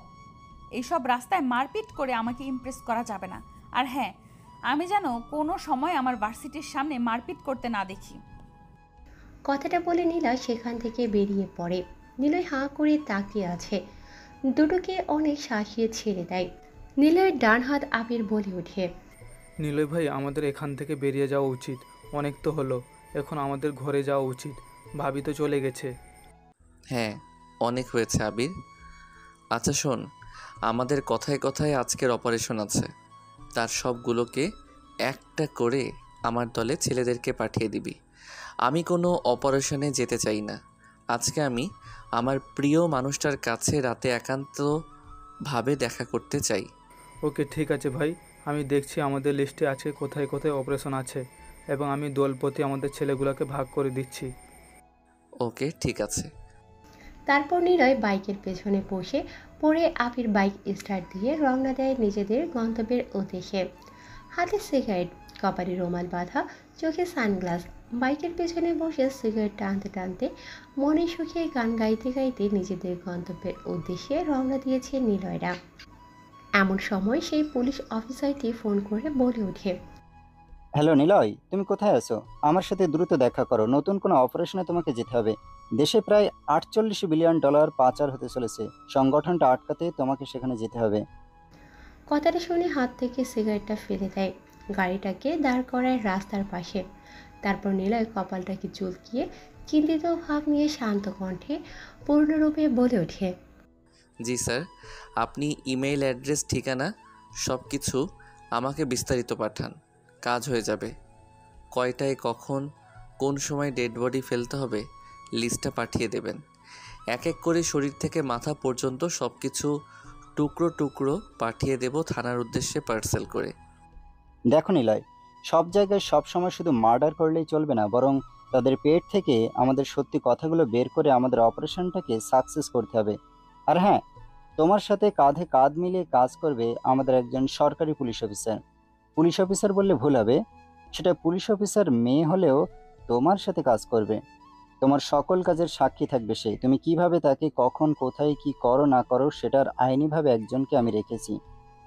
কি স্যার, আপনি একজন মেয়েকে আমার পেছনে লেলিয়ে দিলেন? এমনিতেই মেয়েগুলো ভীতু হয়ে থাকে, আর মেয়েগুলোকে আমার পিছনে লেলিয়ে দিলেন। আমি মার্ডার করব নাকি তাদেরকে সামলাবো? কথাটা বলে পূর্ণ স্মৃতিতে ডুব দেয় পুলিশ অফিসার ওসি সাহেব। নিলয়কে এই ধরনের ডেঞ্জারাস মানুষ সেটা অতিশয় ভালো করেই জানেন। ওসি সাহেব চিন্তা চেতনা করে হালকা মৃদু হেসে বলে ওঠে নিলয়ের উদ্দেশ্যে, দেখো, মেয়েটি তোমার খুব পরিচিত। সে একজন পুলিশ অফিসার। সে গোয়েন্দা বিভাগের ছদ্মবেশে কাজ করছেন এবং তুমি তাকে খুব ভালো করে চেনো। সো মেয়েটি নিজে থেকে তোমার দায়িত্ব নিয়েছে, কারণ তুমি যেসব কাজ করো তাতে তোমার সিকিউরিটি আমি ঠিক করলাম। কারণ তুমি যখন কোনো অপারেশনে যাও তখন তোমার প্রোডাকশনের দিকে কোনো খেয়ালই নেই। তাই আমি অনেক ভেবেচিন্তে এই মেয়েটাকে তোমার জন্য সিলেক্ট করেছি, তোমার প্রোডাকশনের জন্য। সো কথা না বাড়িয়ে আমি যেটা বলছি সেটাই ফোকাস করো। ওসি সাহেবের কথা মতো সবটা সামলাবে বলে দায়িত্ববোধ নিয়ে নেয় নিলয়। নিলয় সময় মতো মেয়েটিকে পাঠিয়ে দিতে বলে, সেখান থেকে বেরিয়ে পড়ে। অন্যদিকে নীলাম বলে ওঠে, তুমি রাশিয়ার জগতে রাফিয়ান সিটি রাজা হয়েছো ঠিক, তারপর আমাকে ভালোবাসো। আমিও তোমাকে খুব পছন্দ করি, তাই তো তোমার সিকিউরিটি হিসাবে আমি তোমার সঙ্গে সাথী। রাত 3টা বাজে। অপারেশনে যাওয়ার জন্য সবাই রেডি হয়েছে। প্রায় পাঁচটা গাড়ি, 300 ছেড়ে পেলে 2টা বাইক অপেক্ষা করছে দ্বিতীয় আগন্তুকটির জন্য। কিন্তু আগন্তুকটি আসার কোনো নামগন্ধ নেই। এমন সময় গাড়ির দিকে তাকিয়ে হঠাৎ করে চমকে ওঠে, কেননা রকেটের গতিতে বিদ্যুতের সেকেন্ডে এক ধরনের বাইক তাদের সামনে এসে মাথায় হেলমেট পরা, কালো জ্যাকেট, কালো প্যান্ট, কালো প্যাচ, কালো সানগ্লাস, এক কথায় ম্যাচিং করা তার আগন্তুকটি আসার সাথে সাথে বলে ওঠে, এই যে হ্যালো স্যার, কি হলো, চলুন, অপারেশনের জন্য দেরি হয়ে যাচ্ছে তো। কথাটা শুনে খানিকটা ভ্যাবাচ্যাকা খেয়ে যায় নিলয়। নিলয়ের বেশ কণ্ঠটা পরিচিত মনে হয়, কেননা এই কণ্ঠস্বর এর আগেও অনেকবার শুনেছে। হাতে সময় না থাকায় কোনো কথা ছাড়াই আগন্তুকটির বাইকের পেছনে বসে পড়ে এবং রওনা দেয় তাদের নিজেদের গন্তব্যের উদ্দেশ্যে।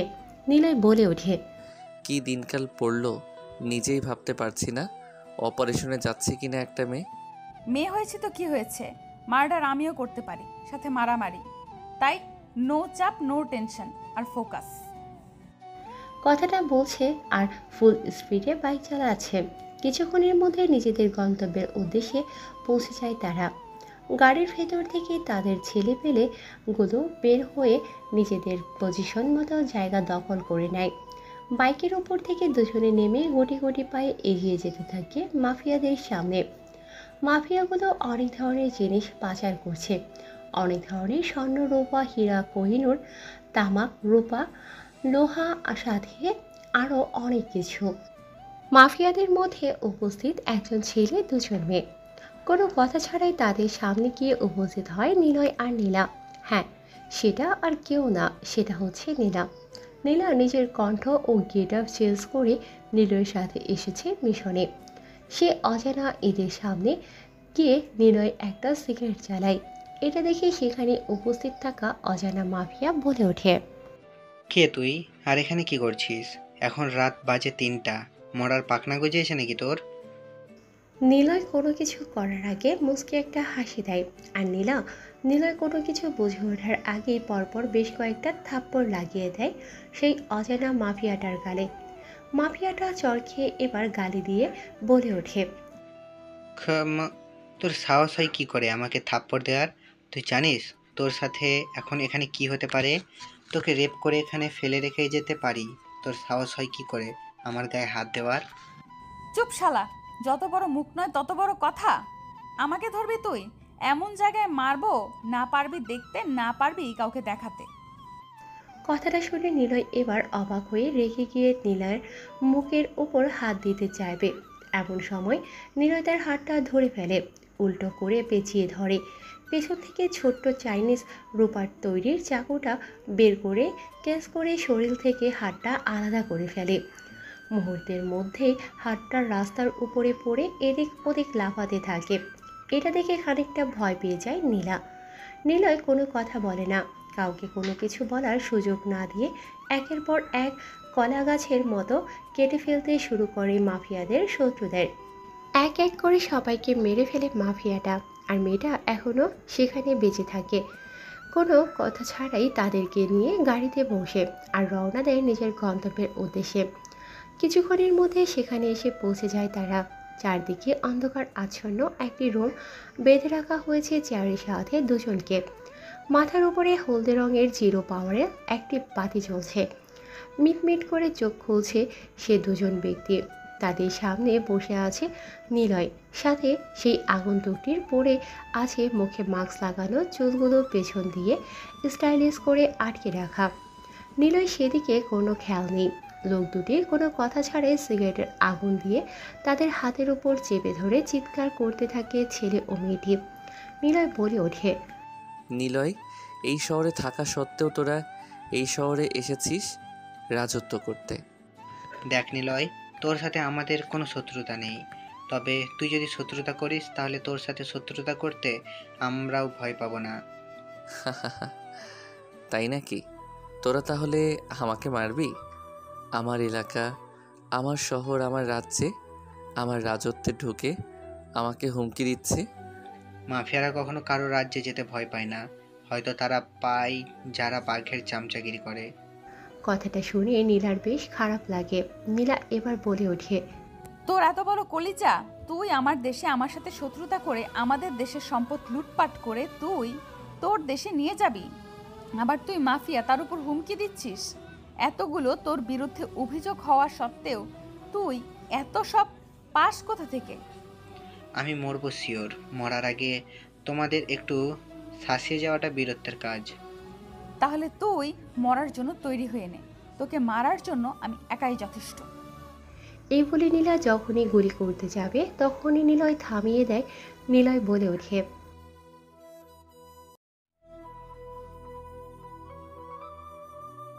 এই বলে নীলা মেয়েটাকে নিয়ে অন্য রুমে চলে যায়। আর নিলয় সেখানে তার বক্স থেকে অনেক রকম জিনিসপত্র বের করে, প্লাস বের করে তারপর কারেন্টের ভেতর ইলেকট্রিক তার ঢুকিয়ে দিয়ে ইলেকট্রিক্যাল সুইচ দেওয়ার সাথে সাথে ব্রেডে এক অন্যরকম ইলেকট্রিক শক খায় লোকটি। সাথে সাথে যেন রক্ত চলাচল আরও দ্রুত বেড়ে যায়। প্রচুর পরিমাণে শরীরে কাঁপুনি শুরু হয়। চিৎকার করতে গিয়েও চিৎকার করতে পারে না সেই মাফিয়াটি, কান্না করে ফেলেছে। চোখ দিয়ে অঝোর ধারায় পানি পড়ছে। এরপর একটা ব্লেড দিয়ে চোখের ওপর পাতাগুলো কেটে ফেলে। তারপর কেটে ফেলে হাত দুই নখ চোখগুলোকে উপরে ফেলে চোখের জায়গায় লোহার হাতুড়ি দিয়ে আঘাত করতে থাকে। ছেলেটি শুধু চিৎকার করছে, চিৎকার করছে আর চিৎকার করছে। তারপর সামনে দুই পায়ের মাঝখানে দিয়ে কেটে ফেলে, পায়ের তালু পর্যন্ত চামড়া কেটে ফেলে। তারপর সেই চামড়াগুলোর ভেতরে অতিরিক্ত মাত্রায় লবণ, চুন এবং লাল মরিচের গুঁড়ো ঢেলে দেয়। তারপর সেখানে কেরোসিন তেল এবং পেট্রোল মিশ্রিত এক রাসায়নিক পদার্থ মিশিয়ে দেয়। তারপর তার ভেতরে তামাক সহ আরও ইলেকট্রিক্যাল কিছু সরঞ্জাম ঢুকিয়ে দেয়। এই সব কিছু আবার বাইরের জানালার ফাঁক দিয়ে দেখছিল নীলা। নীলা ভয়ে চুপে যায়, এতটাই ভয়ঙ্কর এই নীলা ভাবতে পারেনি। নিলয়ের আজকে মাস্তানিটা দেখছে নিজের চোখের সামনে নীলা। এরপর নিলয় বুকের বাঁ পাশে সেই ধারালো ছুরিটা দিয়ে কেটে গর্ত তৈরি করে। তার ভেতরে হাত ঢুকিয়ে কলিজাটাকে বের করে কলিজার ভেতর বেশ কয়েকটা লিলিপুটিয়ে সাইজের ছোট্ট মাইক্রোবোম ফিট করে দেয়। ওপর থেকে আবার সেট করে দিয়ে সেলাই করে দেয় তার বুকটাকে। মাফিয়া বলে ওঠে, দেখ নিলয়, তুই কাজটা ভালো করলি না, তোর জন্য সামনে অনেক বড় বিপদ অপেক্ষা করছে। আন্ডারওয়ার্ল্ডের টপ মাফিয়া হয়েছিস তুই, কিন্তু বাঁচতে পারবি না। তোরও এমন কোনো দুর্বলতা আছে যেটা তুই আজও খুঁজে পাসনি। তোর দুর্বলতায় আঘাত করবে আমার আন্ডারওয়ার্ল্ডের ছেলে পেলে। কথাটা যেন ভালো লাগেনি নিলয়ের। নিলয়ের হাতে থাকা বড় রকমের একটা পিতলের তৈরি রামদা ছিল। রামদাটা উঠিয়ে মাথার মাঝ বরাবর কোপ মারে, সাথে সাথে মাঝখান দিয়ে মাথাটা দুভাগ হয়ে গলা থেকে ঝুলে পড়ে। তারপর গলার মাঝ বরাবর মারে আরেক কফ। মুহূর্তের মধ্যে মাথাটা দুখণ্ড হয়ে গেছে। মাথা ছাড়া এক শরীর ছটফটাতে থাকে। সাদা ফ্লোরের ওপর দাদা লাল রং বয়ে যাচ্ছে। তারপর নীলা সেখান থেকে চলে যায় সেই মেয়েটির কাছে। সেখানে গিয়ে নীলা বলে ওঠে, কিরে, তোরা আমাদের দেশে এসে এসব সন্ত্রাসী কাজ কেন করছিস? তুই একটা মেয়ে হয়ে মেয়ে পাচার করছিস, ড্রাগস নিচ্ছিস, আবার ইনজেকশন নিচ্ছিস, সাথে তুই ব্যবসাও করছিস। এসব করার কারণটা কি? দেখতে শুনতে তো তুই ভালোই সুন্দরী আছিস, তাহলে এসব করছিস কেন? সবই টাকার খেলা, তুই বুঝবি না। তাছাড়া তোর এটা বোঝার ক্ষমতা নেই। তুই আমার সাথে যাই কর না কেন, আমি মরলে মরবো, তাতে কিছু হবে না, কিন্তু তোরাও বেঁচে থাকতে পারবি না। তোরা কি জানিস যে তোরা কার সাথে পাঙ্গা নিয়েছিস? নিলয়, নিলয়ের সাথে পাঙ্গা নিয়েছিস। ওর নাম নিলয়। নিলয় এমন একজন যার সাথে শুধুমাত্র পাঙ্গা নিতে এলে আর কোনো বাঁচার অপশন থাকে না।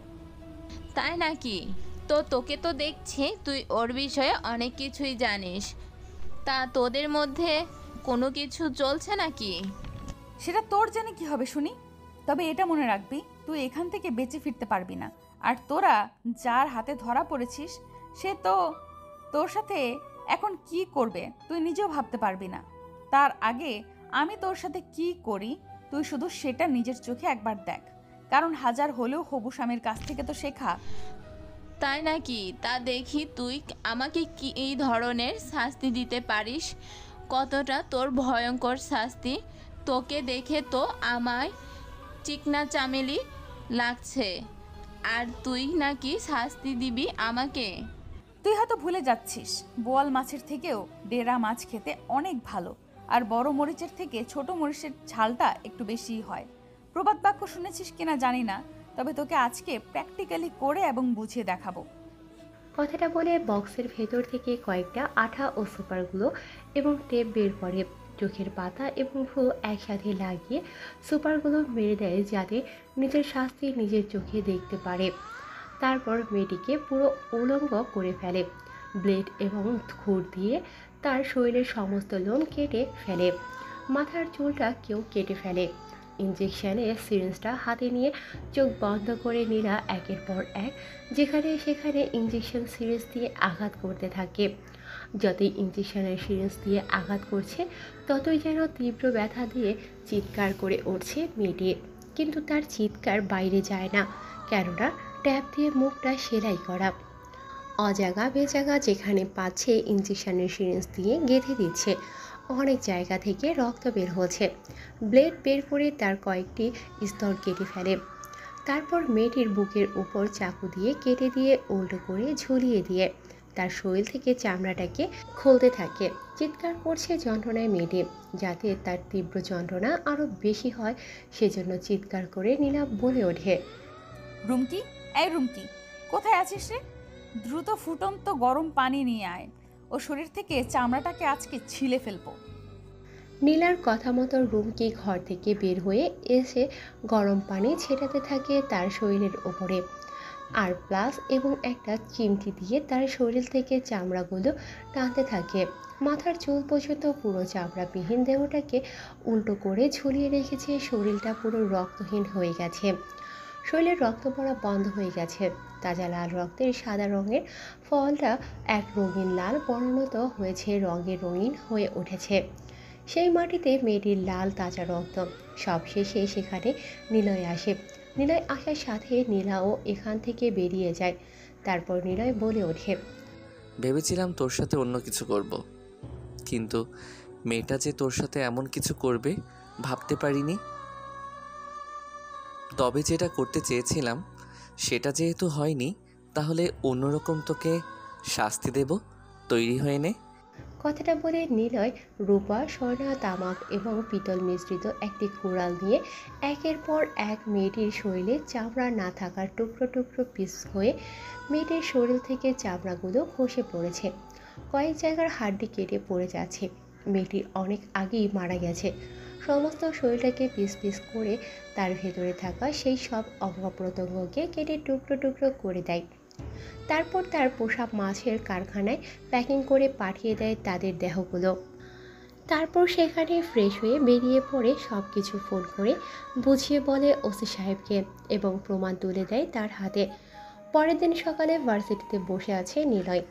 নীলা সবেমাত্র ক্লাস করে বের হচ্ছে, এমন সময় নিলয় ডাক দিয়ে বলে ওঠে, এই নীলা, আই লাভ ইউ। আমি তোমায় ভালোবাসি, বিয়ে করতে চাই তোমাকে। তোমার জন্য সব কিছু করতে আমি রাজি। তোমাকে পেতে হলে আমি সব কিছু ছাড়তে রাজি, কিন্তু তোমায় আমার লাগবেই।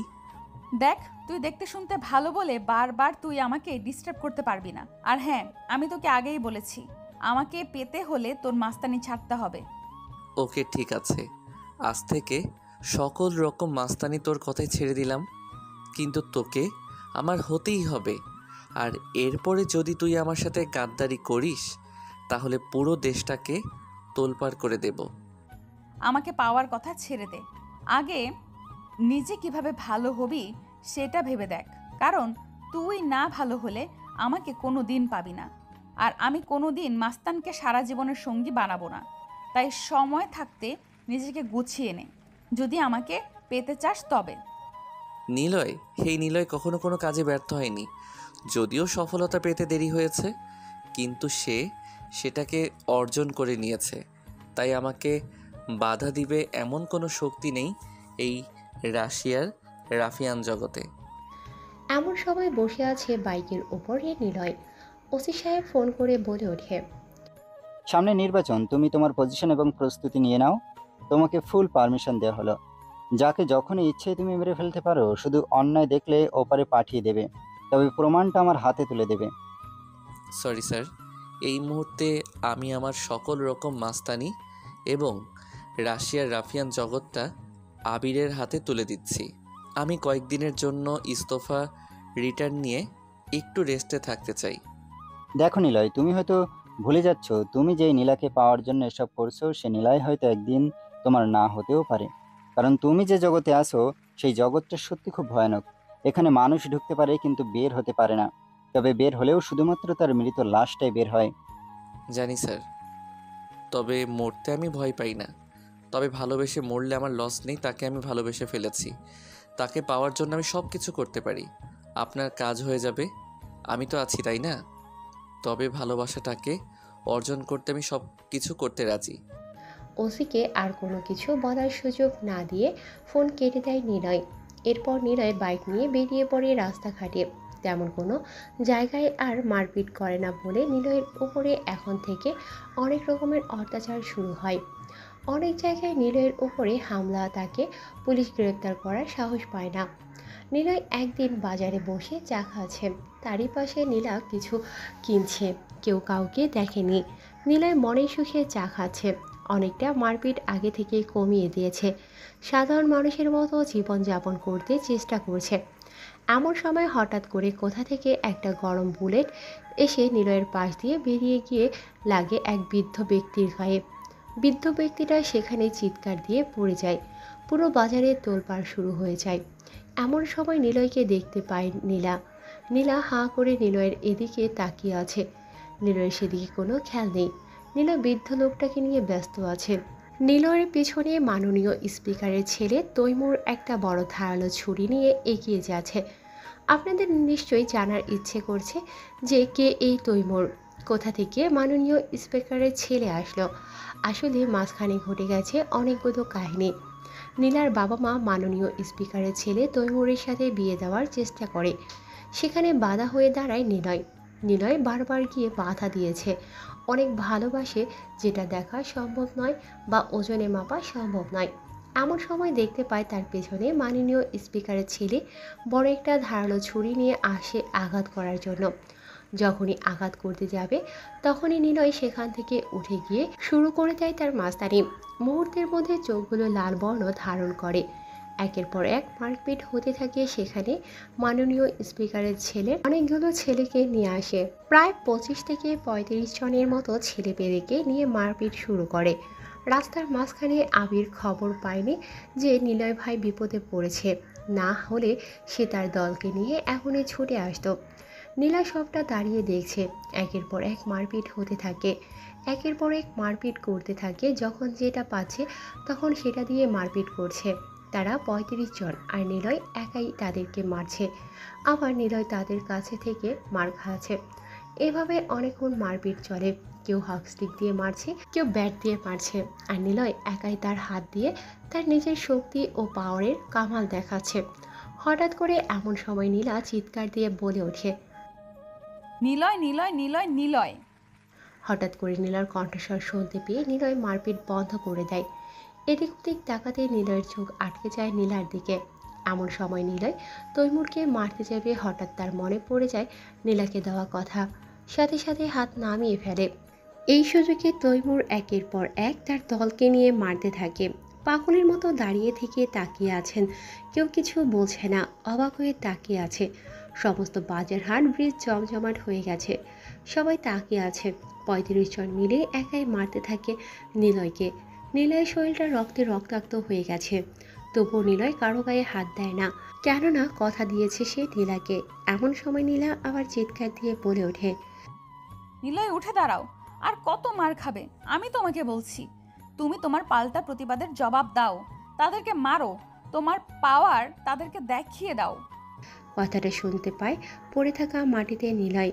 নিলয় মাটি থেকে উঠে দাঁড়ায়। উঠে দাঁড়ানোর সাথে সাথে লোহার পাইপের রডটা নিয়ে একের পর এক মারতে থাকে, কারো পায়ে তো কারো হাতে, আবার কারো মাথায় তো কারো কপালে। এভাবে একের পর এক মারতে থাকে।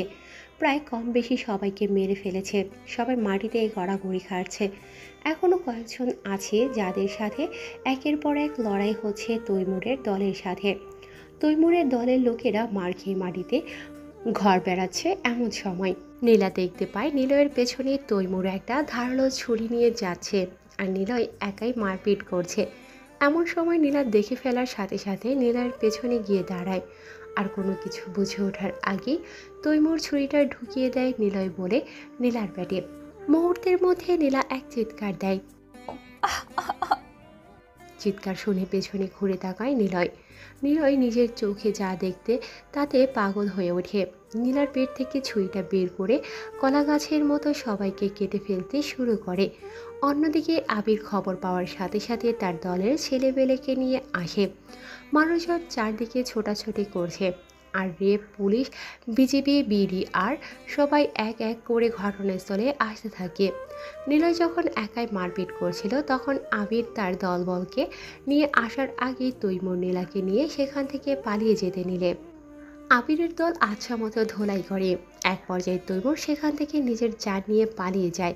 মারামারির মধ্যে নিলয়ের কোনো দিকে তেমন কোনো খেয়াল ছিল না, এখনও মারপিট করে চলেছে পাগলের মতো। কখন বা কীভাবে নীলাকে কারা নিয়ে গেছে সেটা বলতে পারে না নিলয় বা আবির ও তার দলবল। মারপিট শেষে এক পর্যায়ে নিলয় খেয়াল করে নীলার দিকে। ৪-৫টা পাগলের মতো উন্মাদ হয়ে খুঁজতে থাকে, কিন্তু তাকে কোথাও খুঁজে পায় না। চিৎকার করে ডাকতে থাকে, নীলা নীলা নীলা, তুমি কোথায় আছো? একবার সাড়া দাও আমার ডাকে। তোমায় না দেখতে পেয়ে ছটফট করছে আমার হৃদয়টা, যে ভালোবেসে মরতে রাজি, কিন্তু বেঁচে থাকতে তোমাকে হারাতে রাজি নই আমি। নীলাকে নিয়ে গেছে, খুঁজে পায় না কেউ। পাগলের মতো চারদিকে দৌড়াতে থাকে সবাই মিলে। রেপ, পুলিশ, বিডিআর সবাই এসে ঘটনাস্থলে, কিন্তু কোনোভাবেই থামাতে পারে না নিলয়কে। এবার পাগলের মতো চিৎকার দিয়ে গালি দিয়ে বলে ওঠে, আরে ওই শালা নেমোখারামের বাচ্চাগুলো, তোরা সরকারের পোষা কুত্তা।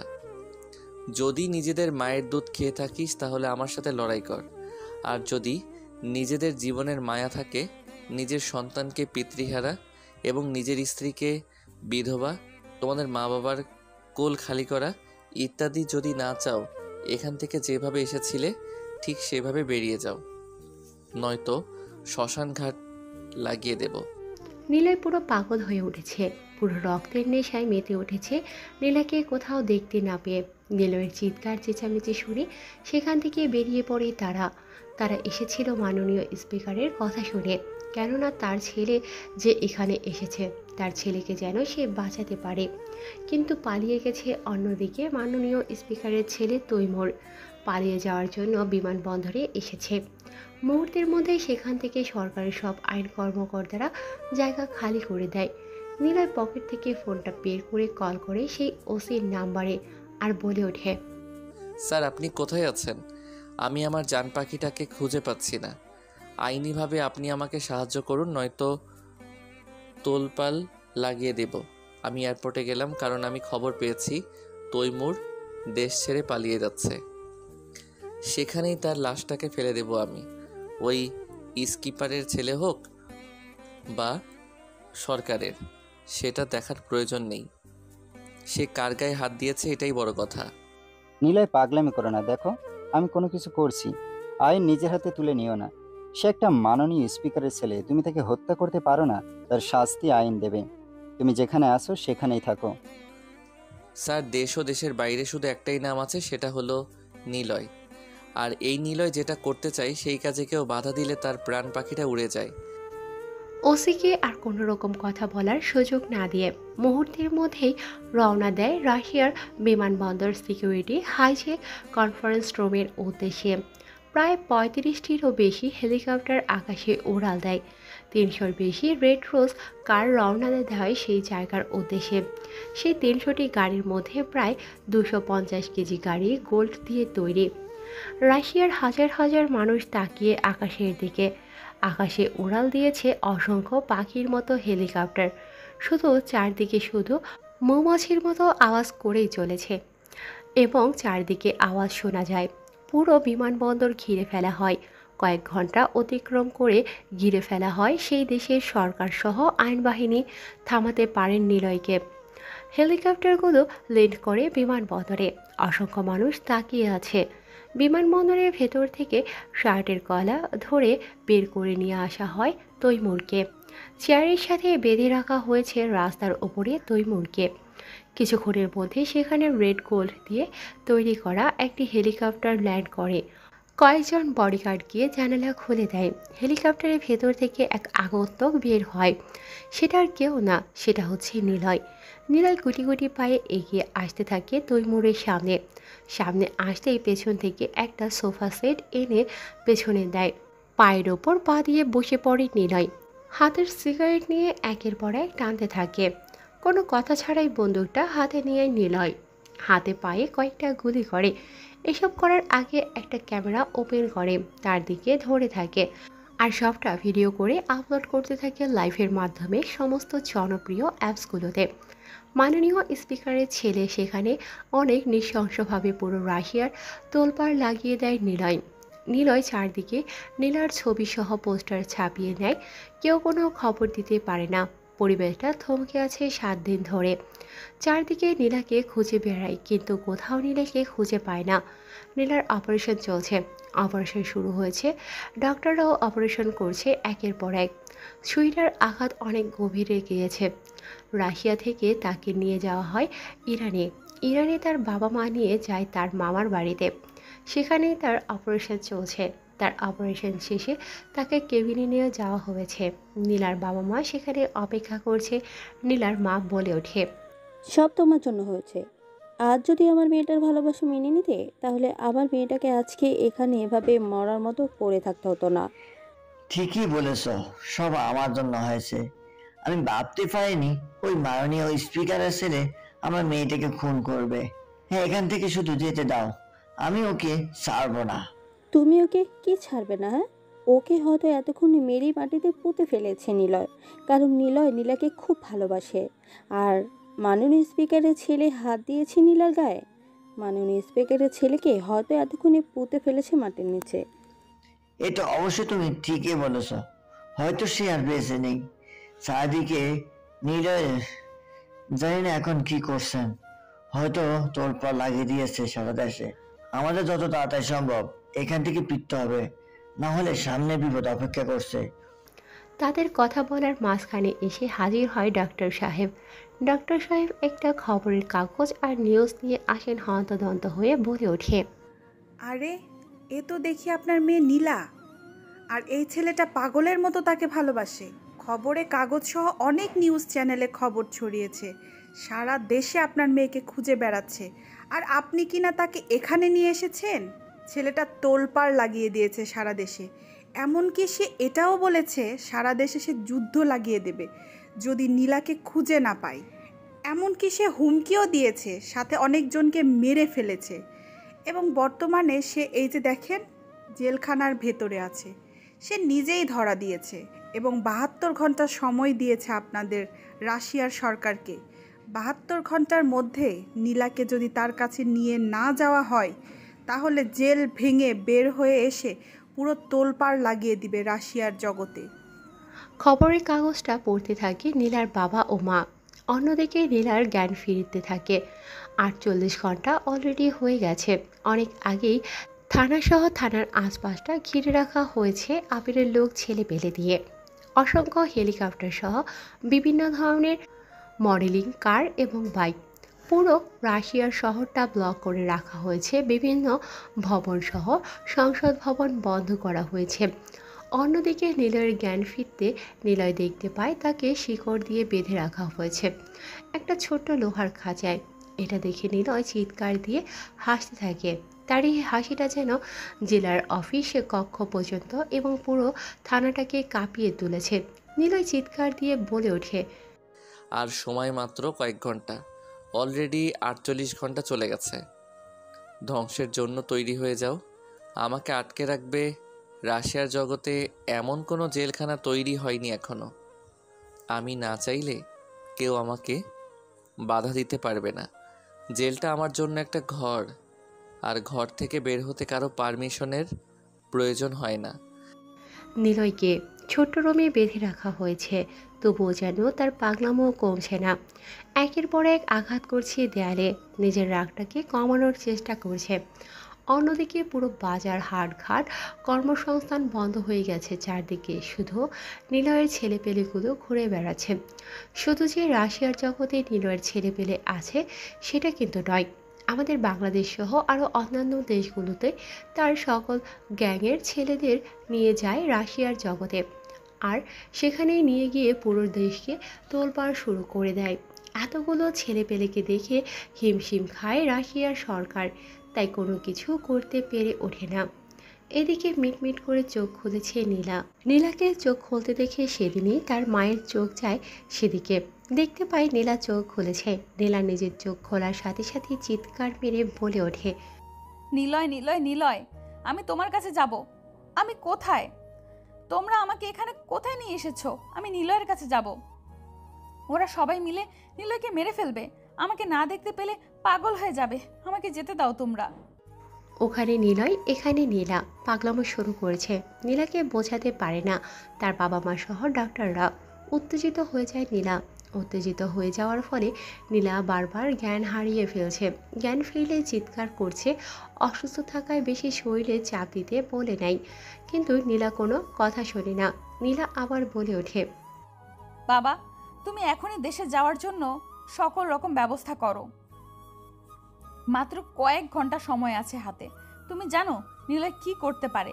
আমাকে একটা ছেলে লাভ লেটার দিয়েছিল বলে সেই ছেলেটা 2 হাত কেটে দিয়ে তাকে প্রায় 10 কোটি টাকা দিয়েছিল, যে টাকা দিয়ে ওই ছেলেটা সারা জীবন বসে খেতে পারবে।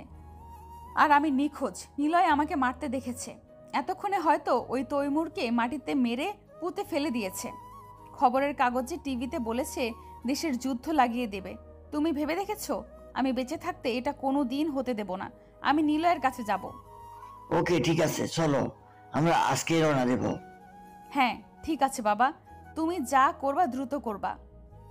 সময় কিন্তু খুবই কম আমাদের হাতে। এরপর নীলার বাবা নীলার কথা মতো দ্রুত টিকিট কেটে রওনা হয় রাশিয়ার উদ্দেশ্যে। অন্যদিকে সময় শেষ হওয়ার কারণে আবিরের লোকেরা পুরো ঘটনাকে তোলপাড় শুরু করে দেয়। সেখানকার দায়িত্বে থাকা বিভিন্ন পুলিশ অফিসার, আর্মি বাহিনী তাদের নিজ নিজ গন্তব্যের উদ্দেশ্যে রওনা দেয়। কেননা সে জায়গায় প্রচুর পরিমাণে বিশৃঙ্খলার সৃষ্টি হয়েছে। প্রচুর পরিমাণের বম আর ধোঁয়া জাতীয় কিছু জিনিস আক্রমণ করা হয়। যারা বাধা দিতে আসে তাদেরকে মেরে কচুকাটা করে নিলয়। চিৎকার দিয়ে বলে ওঠে, আমার হেলিকপ্টার নিয়ে আয়। আমি আর এখানে এক মুহূর্ত থাকতে চাই না। নিলয়ের কথা মতো হেলিকপ্টার এনে তার সামনে রাখা হয়। প্রায় অনেকজন পুলিশ অফিসার মারা গেছে, সাধারণ মানুষ মারা গেছে। তোলপাড় শুরু হয়ে গেছে সেখানে। অন্যদিকে নীলা বলে ওঠে, বাবা সরাসরি হেলিকপ্টারটাকে আমাদের জেলার পোস্টিং থানায় নামাতে বলবে। কথা মতো হেলিকপ্টাররা সেখানে নিয়ে যাওয়া হয়। সবেমাত্র হেলিকপ্টারে পা দিয়ে চড়বে নিলয়, এমন সময় পেছন থেকে শুনতে পায়, নিলয় নিলয় নিলয়, আমি এসে গেছি। নিলয় হঠাৎ করে কারো কথা শুনে পেছন ঘুরে তাকিয়ে তো অবাক। হেলিকপ্টার থেকে এক লাফ দিয়ে দৌড়ে গিয়ে আষ্টেপৃষ্টে জড়িয়ে ধরে সেই ব্যক্তিটিকে। গালে মুখে কপালে ঠোঁটে চোখে চুমো দিয়ে ভরিয়ে দিতে থাকে নিলয় নীলার।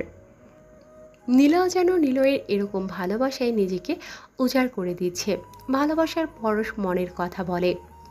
তাদের এই ভালোবাসা যেন সবাই দেখে মুগ্ধতা প্রাণ ফিরে পায়। নিলয়ের পাগলামি যেন ঠান্ডা হয়ে যায় মুহূর্তের মধ্যে। মারপিট কাটাকাটি সব বন্ধ হয়ে যায়। নিলয় পাগলামোদের ছেলেটা যেন হাসি মুখে বরণ করে নেয় নীলাকে। নীলা বলে ওঠে, আমি ছিলাম না বলে তুমি এরকম পাগলামি করেছো। তোমাকে বলেছিলাম না যে তুমি পাগলামি করবে না? দেখো তো তোমার পাগলামির জন্য দেশের আজকে কত বড় ক্ষতি হয়েছে। কথা দিয়েছিলাম তোমাকে যদি পাই তাহলে আমি পাগলামি, সন্ত্রাসী, মাস্তানি, আমার মাফিয়া জগৎ ছেড়ে দেব। কিন্তু যখন তোমাকেই পাচ্ছিলাম না তখন আমি নিজেই নিজের মধ্যে ছিলাম না। তাই তো তোলপাড় লাগিয়ে দিয়েছি। যা ক্ষতি হয়েছে তা আমি জরিমানা দিয়ে দেব দেশের গভর্নমেন্টের কাছে। পাগল, আমিও তো তোমাকে ভালোবাসি। তোমাকে ছাড়া আমি কি করে একা চলতে পারি? মরলে দুজনে আর বেঁচে থাকলে দুজনে। সত্যি আমাকে ভালোবেসে ধোকা দিয়ে পালিয়ে যাবে না তো? ছেড়ে যাবে না তো আমাকে?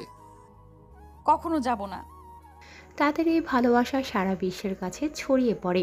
অমর হয়ে থাকে তাদের ভালোবাসার ইতিহাসের প্রথম রচনার পাতা হিসেবে। ব্যবহৃত হয় তাদের ভালোবাসা।